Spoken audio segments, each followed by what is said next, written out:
Hey guys, this is Craig at Steel City EDC, and today we're going to be talking about the Hinderer XM24. This is the Bowie. It's in full titanium working finish. I absolutely love Hinderer knives. They are my favourite brand. I got my first one many years ago. I think we're going back to about 2018-ish now, and it was the XM18. The XM Slippy Slicer. I don't think they even called that the 18.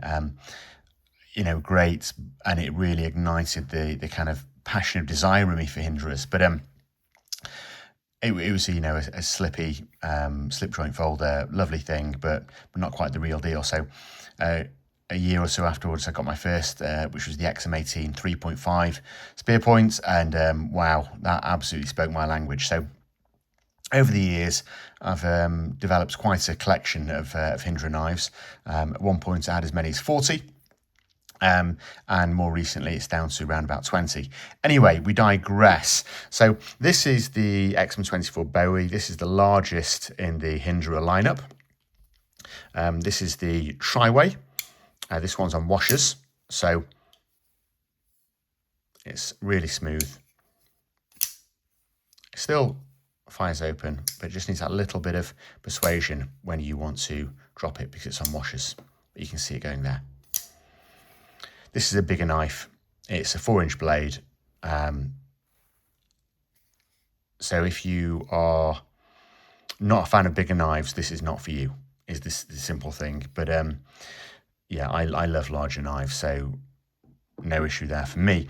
This one, in terms of size, let's do a quick size to get this done and out of the way now so you can see what we're talking about. This is a 9.5-inch knife. Well, actually, it's a shade under 9.5 inches. But yeah, it's a monster. It's got a 4-inch blade, 3.5-inch cutting edge. So much handle here, to get your hands on. Nearly 5 inches. If you want to include the choil, you're talking nearly 6 inches. So a really big beast. Let's look at a few size comparisons to give you an idea, because I appreciate not everyone will have had an XM24. So this is an XM18 3.5, which is, if you like, the smaller sister or brother of the XM24. What would you say, guys? Are we using the masculine or the feminine? I tend to say her when I'm talking about knives. I don't really know where that comes from, but what do you guys think? Anyway, so you can kind of see size-wise there. There's not a massive difference, but actually in the hand, there's a world of difference. In terms of thickness, again, you can see the XM24 really dwarfs the XM18 3.5 there in terms of thickness of the scales and the blade. In terms of cutting edge, you can see it's, we're talking about fractions of fractions now, aren't we?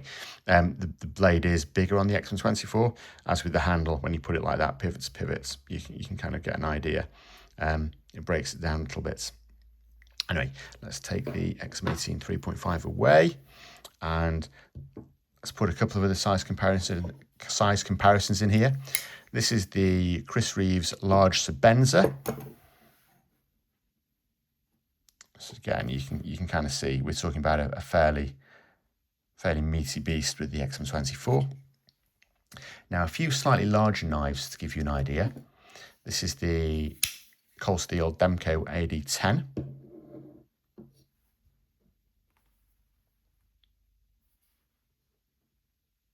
There you go. You can kind of get an idea there. And in terms of thickness as well, the XM24 is thicker, but there's not a massive amount in it. Now, if we compare it to the Strider SMF, this isn't Strider's largest, but it's certainly one of them. They do the XL, which is bigger than this. So again, you can see the XM24 is actually, let's just line that up, is ever so slightly bigger.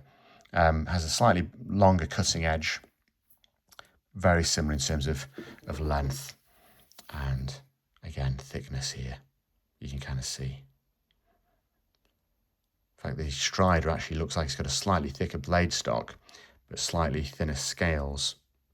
Anyway, so there you go. A couple more just to finish off, because I appreciate not everyone will have had all of these. This is the Curtis F3 large, and this is the Spartan Hearty folder full size. So again, hopefully anyone watching this will have one or more of these, so it gives you an idea of size. There we go. So again, the XM24 is a bit bigger than these, but not a massive amount. Interestingly, the Spartan Hearty folder has got about 1 centimetre more blade length, or cutting edge, should I say, but yeah, it's cutting edge, not blade length, but you can see it's because of the lack of finger choil. So there we go.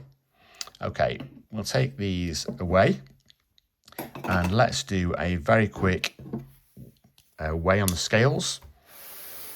Let's give you an idea of this chunky boy.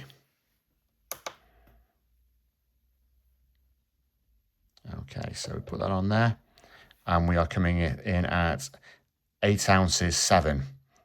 So yeah, that is a chunk. I don't know if you can see that clearly. Hopefully it's coming up now. Yeah, I think it's probably the angle of the camera and the lights. Yeah, now this has got a full titanium scale and it's unmilled. So again, that's probably half the reason why it's so heavy. But nonetheless, a chunk. Prices on these knives and thoughts. These new cost, I think it's about $650, give or take a few. Rick Hinderer knives do a series of drops throughout the year. There's normally a couple of drops most months. And what they'll do is they'll do a run of a certain type of knife, and they'll sell some directly on their websites. They'll sell some to their dealers, and you can normally get them now. A few years ago, the drops would sell out in minutes, and that was it. They were kind of gone. They were going for higher value in the secondary markets, higher than table price. That seems to have changed in the last year or two. I mean, there are some that are seriously exclusive, like the recent Battle Hounds and the Battlefield pickups and the various special editions. But for the normal knives like these, they'll do a drop. And when they do a run, they tend to do quite a lot. And they'll sell out now within kind of days rather than minutes.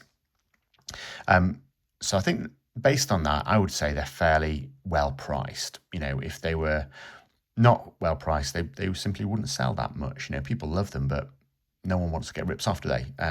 When you compare them to the competitors in terms of the Striders, the Chris Reeves, the Curtis, there's any amount of USA made folders out there. I think they're well priced. Having said that, it always grates me to pay that price, but it's a lot of money to pay for a knife. I'm well and truly down the rabbit hole, so I've kind of made peace with it. The titanium scales, which are extra to pay for, are $200. And again, I tend to do that straight away. So, not a cheap knife. You can put extra filler tabs in, with years on, or engravings, whatever. You can get different pocket clips. You can get different hardware in terms of colours, in terms of designs, some have little logos on them and stuff. You can do all kinds of stuff with these. You really can customise it, make it yours, and I kind of love that about Hinderer. This one is, it's not standard in that it's got the titanium scale fitted, but apart from that, it's relatively standard, relatively unplayed with. And I love that clean, sleek, simple kind of monochrome almost look that we have here. I love this Bowie blade. It feels so good, and because this is a big knife, this finger choil actually feels usable. It feels like you're not going to cut your finger, but you've got to be careful. If you're choking up here, maybe you're pulling your hand up a bit much, and maybe you are close to cutting. But you can see, my hand in here, lots of space, really good fits. Up here, it feels like it's a giant in my hand. So yeah, that's the kind of price on these guys. These are hard wearing. These are made to last. You know, to go in tough conditions, do hard stuff. And I strongly suspect these, most people that buy these knives, the knives will outlast them. I suspect is the truth. They'll be handed down, you know, in kind of like anywhere between kind of 20 to 50 years time. There'll be a series of very, very hardcore knives that are discovered in Grandad's attic, or, you know, or the box under the bed after he's passed. And you know, there'll be a lot of these kind of things coming out, and the grandkids will be like, holy moly, what the hell is that? Wow, that's amazing. Or they'll have been passed on by then. But yeah, and they'll still be performing strong. This one's on washers. It's on the nylon. Is it nylon and Teflon washers? I could have put it on the phosphor bronze washers, but I didn't. It came on bearings, and I took them out with the big heavy blade. It really doesn't need them, and I actually prefer the action on washers on these with the big heavy blade. It really helps it. So, and I suppose the other thing, guys, you know, full transparency, when they're on bearings, they can be a bit of a guillotine. And with that razor sharp, big heavy blade, you know, that chunks you on the finger. Poor. You may not lose the whole finger, but you're certainly going to lose some blood. So yeah, I absolutely love these things. In terms of EDC, I would say for me, absolutely not. So this is going to pull your pants down. You know, you probably have to be wearing suspenders and a belt to keep it from you know, pulling your trousers down a bit.